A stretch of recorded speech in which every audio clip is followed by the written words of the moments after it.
Seharusnya sekarang yang kita tunggu-tunggu itu sebenarnya KSSK, yang koordinatornya adalah Menteri Keuangan, karena fungsi mereka adalah fungsi manajemen krisis itu, salah satu fungsinya. Tapi itu tidak kita dengar saat ini. Nggak tahu apakah Pak Purbaya tidak ngerti dengan tugas.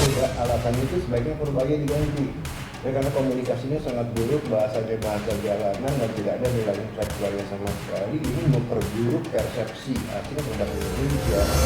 Bisa membedakan ini sebenarnya pemulihan atau enggak sih gitu.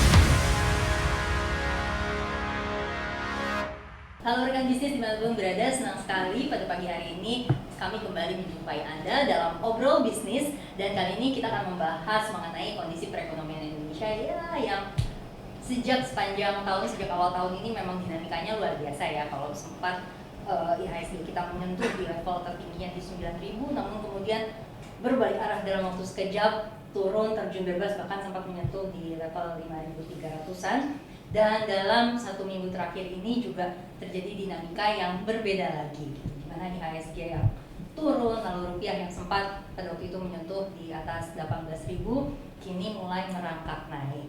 Pada penutupan pagi tadi ini IHSG tercatat di 6.197, sementara rupiah tercatat di 17.781.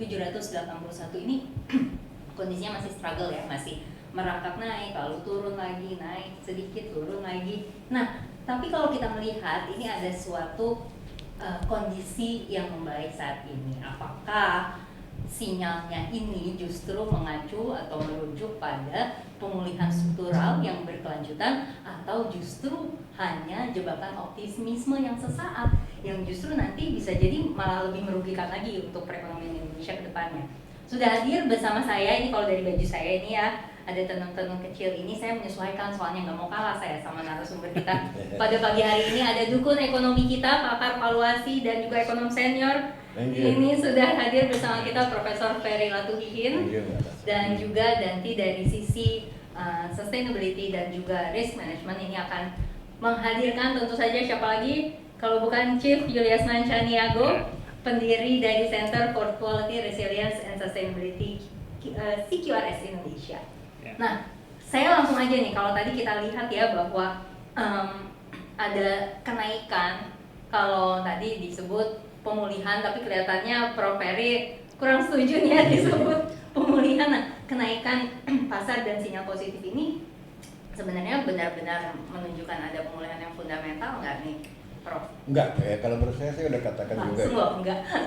Karena kenaikan, kalau kita ngomong IHSG yang naik dari level 5.300 pada Rabu minggu lalu ke Senin kemarin 6.550, itu tidak terlepas dari imbauan Dasko ya, yang menganjurkan atau mengimbau sebaiknya BUMN membuyback saham-saham. Saya rasa itu dilakukan dengan operatornya dan antara ya. Jadi kelihatan sekali bahwa kenaikan tersebut artificial. Karena apa? Karena asing masih net sell ya. Jadi nggak diikuti oleh asing, yaitu net sell-nya ya dari Senin lalu sampai ini hari saya rasa lebih dari 10T. Itu yang pertama. Yang kedua juga kita baru mendapatkan kabar bahwa MSCI ya memang mempertahankan status kita sebagai emerging market, tapi nggak jadi turun ke frontier nih ya? Nggak jadi ke frontier, tapi transformation flow-nya ini yang justru vital untuk asing masuk ya, transparansi ya kan, floating daripada saham-saham yang diperdagangkan itu di downgrade ya. Nah ini yang membuat tadi indeks juga turun naik ragu-ragu segala macam ya kan. Nah tapi terlepas dari itu juga kita lihat bahwa basically sebetulnya ini masalah fundamental yang sangat jauh ke depan ya, bukan cuma masalah information flow yang ada sekarang ini gitu kan. Apakah nanti kita di downgrade, dipertahankan atau stay di rating kita. Masih ada ancaman juga dari S&P kalau mengenai rating ya, bukan mustahil ya, S&P juga akan mendowngrade outlook kita dari stabil menuju negatif. Syukur-syukur kalau tidak di downgrade ratingnya menjadi non investment grade gitu lah. Tapi de facto kalau kita bicara soal pasar modal kita di mata institutional investor di Eropa memang kita udah masuk non investment grade gitu ya, walaupun ratingnya dari rating agency itu masih investment grade, masih dipertahankan, cuma outlooknya yang di downgrade. aktif. Jadi kembali lagi ke masalah rating, kembali masalah kepercayaan asing kepada kita. BI telah menaikkan suku bunganya lagi 25 basis point, tapi tetap rupiah under pressure. Bahkan kemarin ya saya sempat lihat pagi-pagi sempat ke 18.002 ya. Artinya memang trust kepercayaan investor asing terhadap ekonomi kita itu masih sangat tipis sekali, bahkan semakin tipis saya lihat ya. Karena apa? Karena kita lihat juga sekarang daya beli masyarakat semakin turun, harga-harga mulai naik merangkak ke atas, lantas juga program-program yang bakar duit seperti MBG itu ternyata bukannya ditunda atau dibubarkan, tapi malah dipertahankan dengan budget yang sangat dahsyat. Baru ada tersangka baru loh ya? Iya, udah ada tersangka baru. Seharusnya kan ini kalau memang presidennya wise, dia harus menghentikan, dia tidak dipertahankan karena sudah terbukti banyak yang ketangkap dan proyek ini bermasalah, yaitu jadi ladang korupsi. Dan sekarang malah gila lagi, budgetnya cuma turun sedikit, bisa dicanangkan untuk tahun depan tuh 272 triliun. Nah dalam kasus ini siapa yang berani masuk ke Indonesia gitu kan, udah jelas budget kita akan defisit ya kan, APBN kita ya cukup bayar kain-kain ke Cina sana untuk fundraising, Panda Bond, Kuetiao Bond, Bakpao Bond barangkali dia kayak dibawa pulang ya kan. Jadi problemnya adalah trust kembali lagi. Karena apa? Karena the root of all evil sebetulnya adalah pemerintah ini melakukan tata kelola ekonomi yang sangat yang sangat tidak pantasnya, yang akhirnya akan menggerogoti pertumbuhan ekonomi kita sendiri. Dan ya saya masih yakin dolar bisa ke 25.000 semester depan. Oh iya, Anda kan pernah meramalkan itu ya? Yeah. Nah sekarang dengan IHSG yang sudah rebound ya, lalu tapi dikatakan net sell asing juga masih terus kan, net sell Indonesia itu masih terus bergaung lah. Nah ini Anda melihatnya bagaimana? Apakah ada ramalan baru yang kira-kira lebih optimis, lebih positif? Enggak.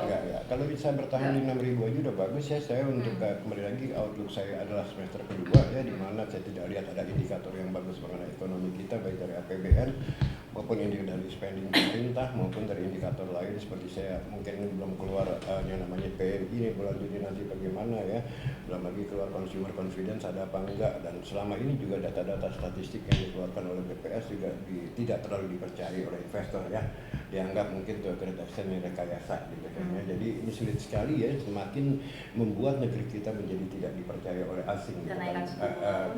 Kenaikan suku bunga kemarin BI pikir dia naikin suku bunga, aneh tuh ya, begitu dia naikin suku bunga malah dolar langsung terbang tuh 17.890 sampai hampir 17.900 gitu kan ya. Artinya apa? Artinya ya segala instrumen moneter, apakah itu suku bunga ataupun intervensi, ini tidak mempan karena kepercayaan, kembali lagi masalahnya adalah di kepercayaan investor.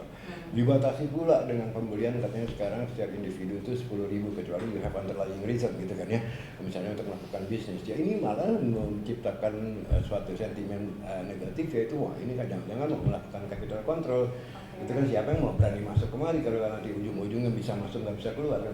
Saya garis bawahi ya Prof ya, bahwa intinya adalah kepercayaan investor yang juga saat ini sedang drop gitu ya, sedang bermasalah. Nah dari Pak Ilyasman dari perspektif GRC, dari perspektif governance dan juga risk dan sustainability, ini pasar keuangan ini kan juga gak hanya bergerak di angka ya, tapi juga di unsur confidence itu sendiri dan trust. Ketika pasar ini kehilangan kepercayaan, nah dampaknya kan itu mungkin akan lebih besar ya daripada faktor fundamentalnya. Nah, apa sih yang sedang diuji saat ini sebenarnya dari kita? Apakah semuanya itu dari sisi GRCSU semuanya lagi diuji atau gimana? Ya, sebenarnya menarik yang dikatakan Prof tadi terkait dengan rilis MSCI yang menyatakan bahwa kita masih tidak diturunkan ke frontier market. Tapi ada catatan di sana bahwa kita itu masih dalam transparansi data pasar modal dan juga exchange rates itu masih dipertanyakan, masih negatif lah penilaian mereka untuk Indonesia. Artinya yang selama ini terkait dengan ownership, beneficial ownership itu masih belum terbuka sesuai tuntutan mereka, belum terpenuhi gitu ya. Artinya juga kita melihat bahwa dari penyataan dari otoritas terkait itu belum ada rilis, karena kalau nggak salah di Juni dia janjikan ya bahwa akan memenuhi tuntutan dari MSCI, tapi kenyataannya dalam statement terakhir itu belum terbukti, apa yang dijanjikan di bulan Maret kemarin itu belum terrealisasi di Maret atau Mei ya kemarin ya. Ya, ketika penggantian Ibu Federica yang baru untuk pengangkatan, dia janjikan akan memenuhi permintaan MSCI, dan itu belum ada statement dari otoritas OJK untuk mengatakan bahwa mereka sudah memenuhi tentang keterbukaan data. Artinya di sini masalah transparansi kan tadi benar yang dikatakan oleh MSCI itu terkonfirmasi bahwa memang kita masih lemah dalam transparansi. Nah, cuma dan itu menggambarkan bahwa tata kelola kita itu masih bermasalah. Ya. Orang melihat itu sebagai tata kelola masalah, dan itu menentukan tingkat trust dari investor. Ya, jadi bagaimana mereka mau percaya kalau kita mengelola negara dengan tidak benar gitu, atau mengelola ekonomi dengan tidak benar. Nah, ada satu menarik di sini. Sebelum tanyakan ya, sebenarnya kita itu sebenarnya sudah masuk fase krisis atau enggak sih sebenarnya gitu ya? Nah, ini kalau Pak Purbaya kan selalu beralasan kita ekonomi kita baik-baik saja. Fundamental kita kuat gitu ya. Tapi kenapa kok Pak Prabowo nggak jadi ikut ke Rusia gitu ya?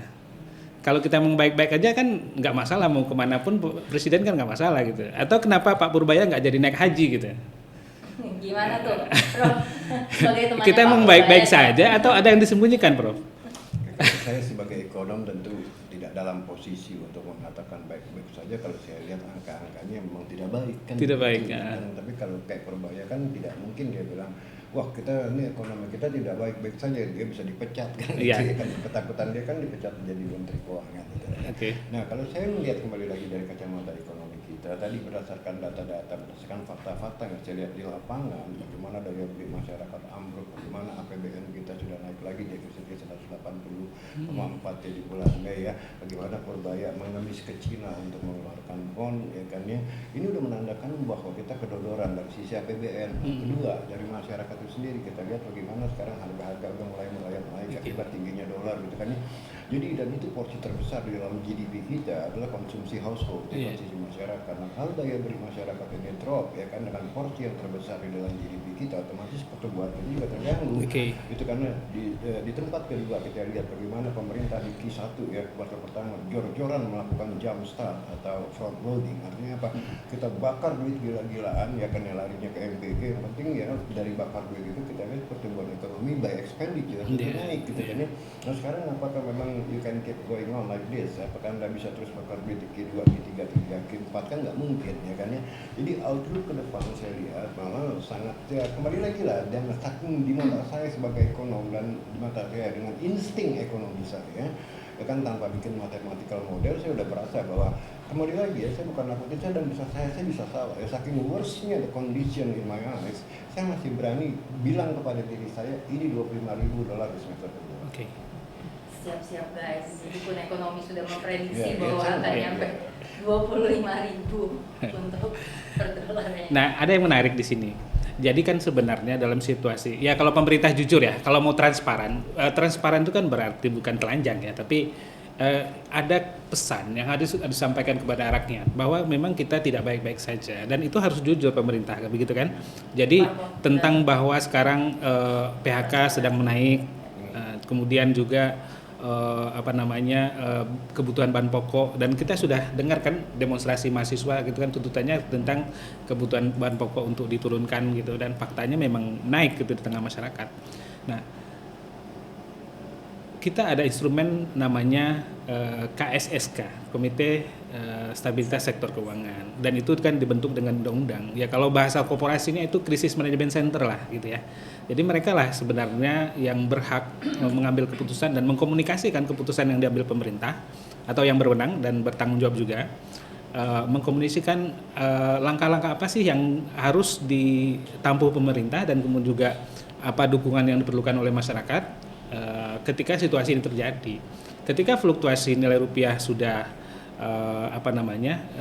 sudah sedalam itu, dan juga IHSG juga terkoreksi juga cukup dalam, seharusnya sekarang yang kita tunggu-tunggu itu sebenarnya KSSK, yang ketuanya adalah, koordinatornya adalah Menteri Keuangan, karena fungsi mereka adalah fungsi manajemen krisis itu, salah satu fungsinya. Tapi itu tidak kita dengar saat ini. Nggak tahu apakah Pak Purbaya tidak ngerti dengan tugasnya, atau memang atau dia masih merasa bahwa ini kita dalam atau malu mengakui bahwa kita dalam kondisi krisis.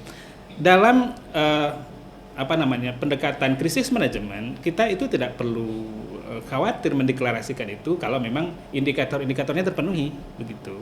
Nah ini yang transparansi di sana juga nggak terlihat oleh kita. Pengen saya garis bawahi ya mengenai transparansi itu sendiri itu kan sangat berkaitan dengan komunikasi. Dan komunikasi pemerintah saat ini tadi kalau Chief Yuliasan mengatakan KSSK ini di mana ya? Udah berapa lama kita nggak pernah dengar. Kalau misalnya dulu-dulu kan kita sering mendengar bahwa ada apa langsung ada pernyataan dari KSSK atau paling tidak dari Menteri Keuangan. Gitu. Terakhir Menteri Keuangan ya statementnya mungkin belakangan ini bisa dibilang template gitu ya bahwa sudah fundamental kita baik-baik aja, moneter kita kuat dan lain-lain sebagainya.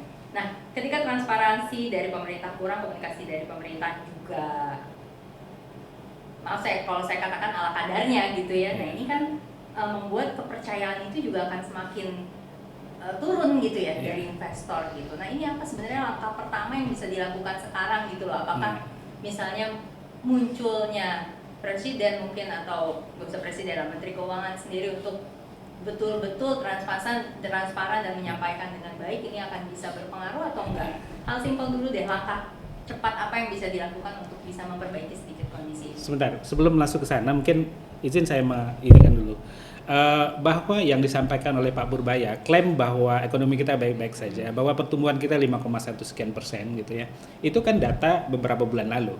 Nah, bukan data real time. Sekarang artinya data Q1 itu kan terakhir Maret dan sekarang sudah Mei, Juni, udah mau akhir Q2. Apakah datanya masih sama? Saya kira sudah sangat berubah gitu. Dan artinya Pak Purbaya tidak mempertimbangkan risiko di sini. Dia tidak mengkalkulasi risiko. Dia hanya berdasarkan data yang setback sekian bulan ke belakang. Dan itu tidak akurat untuk menilai ke depan. Itu problem yang saya kira Pak Purbaya nggak relevan seharusnya gitu. Karena itu potret ke belakang bukan potret ke depan. Potret ke depan ya apa dampak dari penurunan nilai tukar, kemudian apa dampak dari penurunan ESG. Ini kan tidak bisa dikatakan penurunan ESG itu tidak berdampak. Dalam jangka panjang akan mengoreksi pertumbuhan ekonomi begitu. Akan menambah PHK gitu.